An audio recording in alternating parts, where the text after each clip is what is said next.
this video, what I want to show is how to wrap the passenger side of a full print sedan. And so what's different about the passenger side for this whole video series is the driver side was done with a horizontal panel. The passenger side we set up with vertical panels. So again, for me, first thing you think about vertical panels is you have to start registering panels, which can be a little tricky, especially if you're a beginner or intermediate installer, especially if you have door handles that are on the body. That could even be tricky for an advanced installer. So for the video, what I really want to hit home and what I want you to pay attention to in this video is, yes, we have vertical panels, which means we have a panel that goes here, we have a panel that goes from the door to the top, door to the top, and then we have a back panel. So again, this meant the production theoretically had to trim panels, but what I asked the production department to do is not trim the panels, because the designer, when he sequenced it, in the design in the RIP for the file for printing, is I asked him to, instead of doing a 3/4 inch overlap, asked him to make a 5-inch overlap. That allows me to play, okay? Because I knew that you can shift the panels back and forth, and when I do this panel, I can cut it on the door, remove the excess film. When I do the back door, I'm going to cut it here, remove the excess film. So again, technically, I'm not going to have an overlap. This comes into my theory, or my technique of seeing in sections. So now this car is broken up into a lot of sections. We have front fender, door, back fender. This back fender has no natural brake here, so it goes all the way to the top. But what you have here though is a natural brake here. There's no graphics being put here, plus you have a natural brake here. So I'm actually going to see the vehicle in top and bottom. So if I did a whole vertical panel here, you're going to see that in the video, what I do is instead of taking this panel here and continuing on, I'm going to cut it here and separate it, because it's top and bottom. So therefore, instead of having an overlap that faces, let's say, away from here, because we're going to start with this panel because this is where the text is, instead of having an overlap that is going to be facing where the car is going, I'm actually going to save this piece and this piece for later. And then when I get to this piece here, we're going to have one overlap here, and then I'm going to build back from there. So it's going to face this direction. So again, just working in different sections, and that saves me, that creates better quality for me, and also better speed. So again, instead of wrapping in all these panels, I'm actually going to wrap this side of the passenger van in 1, 2, 3, 4, 5, 6. And then the running board, the material is 54 inches, and it doesn't reach the bottom if I go off on the other side. So again, it's going to come short, and we're going to fill this in with a different material. On the other side, we're going to do patches of scrap material. On this side, we're either going to do black matte, or in an earlier clip, what we did is when I was prepping these panels, I noticed that there was a wide white bleed on one of the panels. I cut those off top to bottom, and maybe that white scrap will fit at the bottom and look like it's part of the wrap. So again, we're going to play with it, just show you different ways to fix panels when they come short. So again, this is kind of the overall story for the passenger side. Let's get to it. First thing you want to do when you're setting up the passenger side, in this case the driver's side was completed, and both graphics are the same, is use the driver's side as your template. So now I can quickly get my measurements, and you want to make sure both are the same. So in this case, if it measures, let's say 11.5 inches for the bottom of the text on the door, then you want to make sure that you set it up for the other side. So what I've done is for the bottom, the side of one logo is about 4 inches from the driver's side door, the front door, and then I mark the bottom. So again, as I'm laying the panels out, this gives me a quick read, a quick placement, because again, even though the client can't see both sides at the same time, I think it's important just to make them exactly the same. It's just professional, and it gates quality, especially if you're doing any type of fleet work. Someone who has a fleet will notice the fact that you took time to make them both the same. You could just slap it on, or you could make them symmetrical. Again, that's just professional. Once you get it roughly in place, you want to lay out all the panels. Again, these are vertical panels. This is totally different than the driver's side, which is horizontal. So again, what I emphasized at the beginning of the video is I didn't trim the white out. So again, save the production a little bit of time. I roughly get that end in place with magnets. And again, having magnets, especially when you got vertical panels, is key. Double check the measurement just with the water soluble pen there. I shift it down a touch, click it, run my finger again, get it roughly in place there. But again, this is just a ballpark. This is not exact. I'm getting a rough estimate, make sure I'm not going off the chrome. Once that is in place, again, having so many magnets is great, especially if you're working by yourself. Then I'm just roughly matching up the graphics, and I feel through here, and I notice that the second panel on the door doesn't quite make it all the way to the left. So even though this is not going to quite match the driver's side, is I shift the first panel back, double check the graphics, make sure they fit top to left, bottom. Does it fit now on the door? Just. So then I take the back panel, make sure it fits, nothing gets cut off by lights, And now that I have the panel that I'm going to start with roughly in place, I'm going to take water-soluble pens and mark it in place. So again, what I want to emphasize here is, technically I'm starting with a panel on the door, but because how I'm going to do this, even though I have vertical panels that theoretically might be overlapped, you're going to see me actually not get any overlaps because the bleed between the panels, the overlap, is extra big. So I'm setting each panel up so it's going to wrap in sections, so I'm not going to have any overlaps. So I'm starting with a panel that has to be straight. So again, this back panel has the rapids angled. The second panel is just the bowl, nothing straight. So I'm starting with the panel that needs to be straight. Very simple. And again, the overlap is going to be cut off. So again, it doesn't matter where I start. Very straightforward. Then I kind of cheat a little bit and I shift it so I make sure that the door handle is mostly purple so I don't have to register it.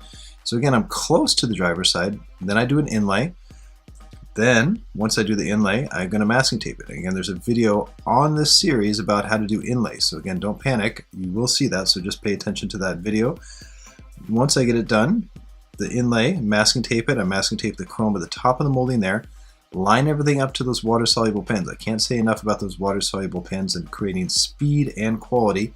Then I use the water-soluble pen again to trace out the door handle. I'll show two different ways to cut the door handle out. This one on the fly with a pre-cut.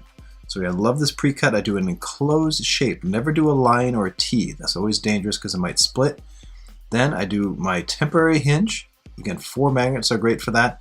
Pull the backing paper. Very straightforward. Again, 4 magnets. I can't emphasize enough. Work really good here. Use a zippy to cut the backing paper.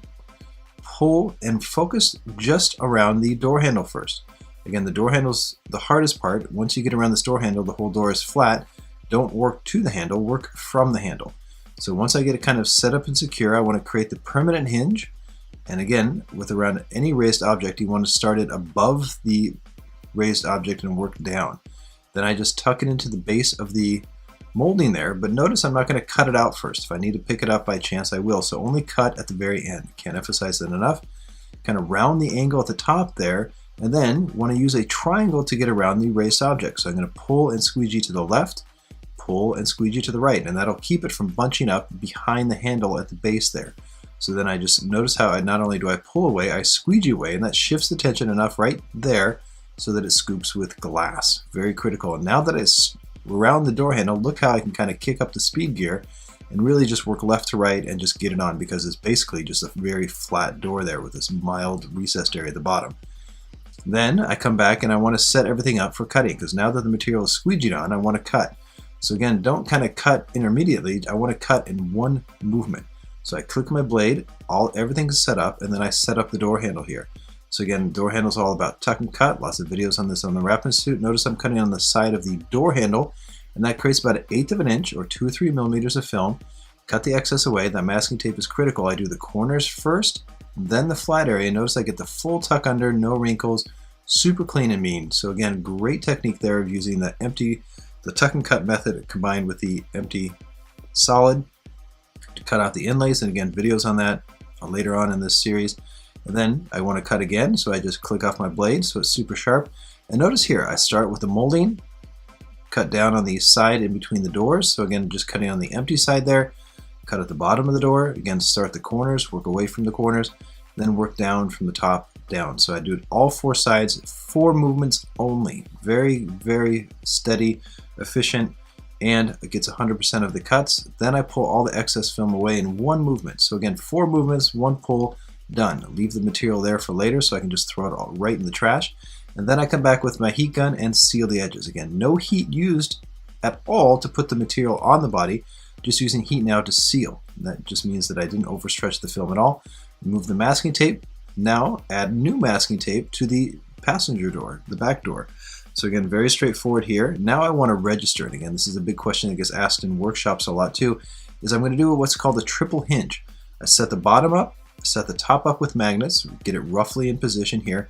And again, the overlap here is on the door. So again, the overlap is around 5 inches, 6 inches. So that's going to be cut off by the driver's side door. But either way, if you're having a direct overlap, you still want to do a triple hinge.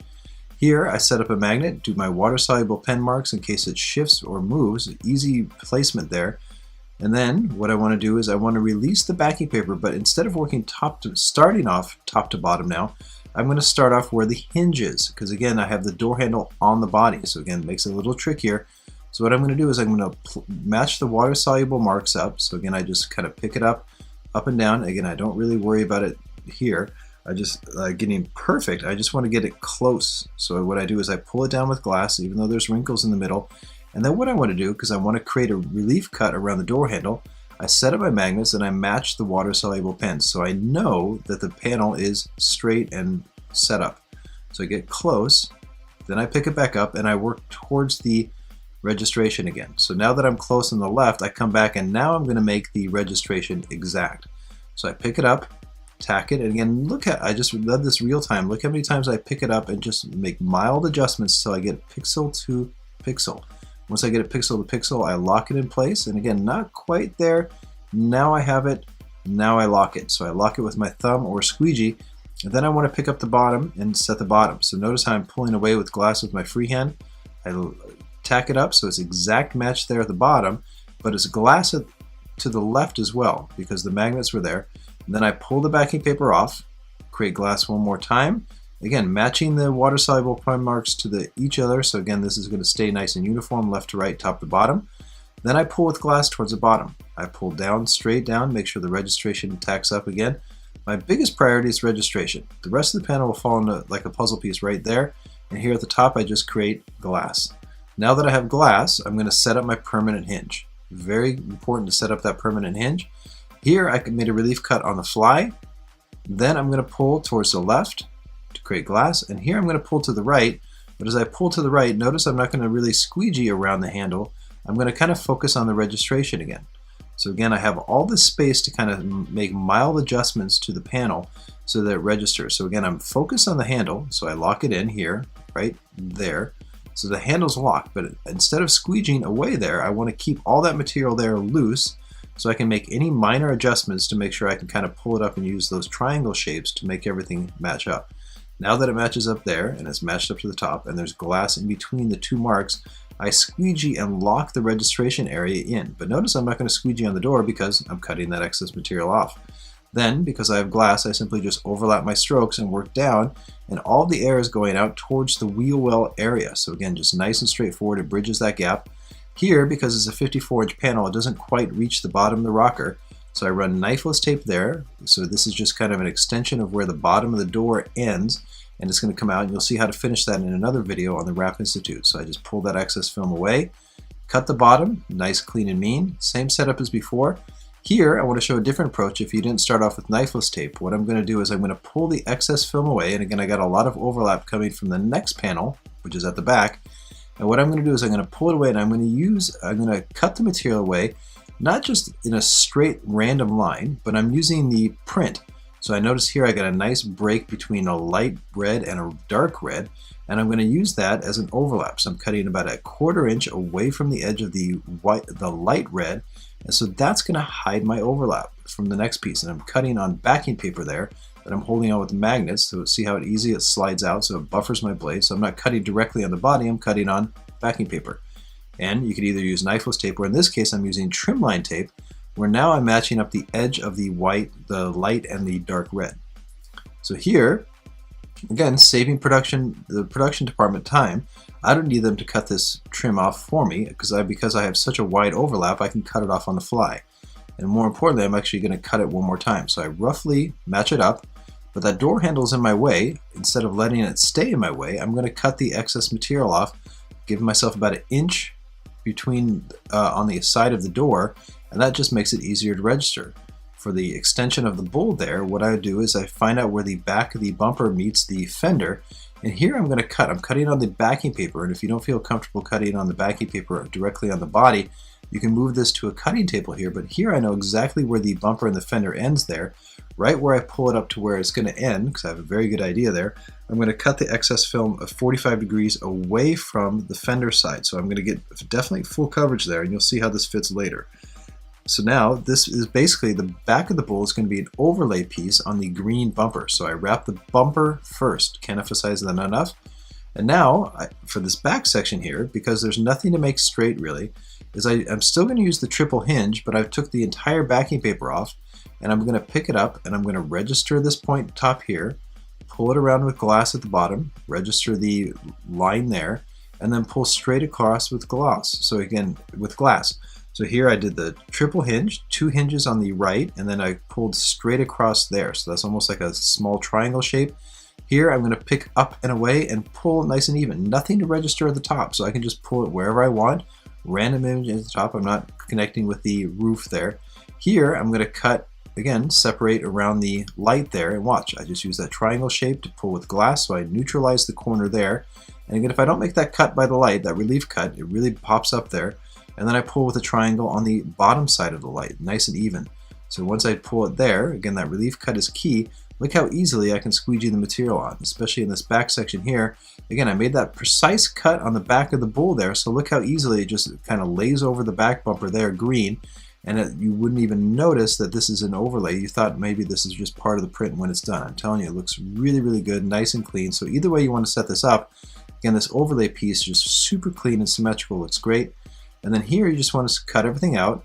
But here I cut on the side of the door, and I'm going to make that overlap now based on the print, not just a random line. I'm going to use that break between the light red and the dark red, and it just really flushes. Watch when I pull it away, you don't even see it. So technically it almost looks seamless based on the image. Cut out the gas tank, and the gas tank is empty solid, so I'm cutting on the gas tank side, so then the material folds to the solid, nice and clean. And then for this top section here, again, just to be clear, I started off with the front door, then I started off with the back door, and then I did the back fender, but these top pieces belong to the front door and back door. But I saved them for later, so by putting these on separate, again, the overlaps face towards the back, and it just makes it much easier. So I'm wrapping this vehicle not only in sections, but top and bottom. And again, I'm going to hide my overlap based on the print, not just a kind of a random straight line that goes through an image. Here I'm going to hide the overlap within the image. So again, I just pick it up, and again, my focus now is just really on registering. So I just register the image nice and clean, and this will be my permanent hinge. Once I anchor that, I can pull the rest of the backing paper away, and then I just simply pull with glass. And once I got glass, is the only time I squeegee. So just squeegee the main surface area, set all the edges up, and then again, pull my knifeless tape. Super clean. Again, not much knifeless tape there, but again, by cutting out on the image there, it just blends in and it almost makes it seamless. So again, there's no overlaps on between the doors. There's no overlaps, and there's only minor overlaps at the top here, about 4 inches. But and there's only one overlap between the back door and the back fender at the bottom, which you saw. But again, by hiding them within the print, it basically makes it seamless. So again, the vertical panels aren't tough, and there's really no overlaps here because it's nice and simple, straightforward and simple. So again, no need to trim the panels beforehand by the production. And here, I'm matching up purple to purple, so I went to the cutting table just now. This is a traditional straight overlap there. I'm going to make it about 3/4 of an inch. Very straightforward. And there's only purple meeting from the top section of the door to where the fender is. So it's just purple on purple. So again, for me, this is just basically just like putting the panel on. So again, I want that high quality straight overlap here. So I just pick it up over. I get the temporary hinge with the magnets, create my permanent hinge there at the start, take the entire backing paper off, pull with glass, squeegee it on, done. Very straightforward. So again, nice, good, clean, symmetrical overlaps. Now is pretty much the only time that I grab my heat on this entire section, just to seal the edges and make sure there's no bubbles, nothing lifting. But again, very straightforward. Great way to use vertical panels here, especially if you got 48 inches. So again, almost seamless. Great stuff. Thanks for watching. Justin Pate.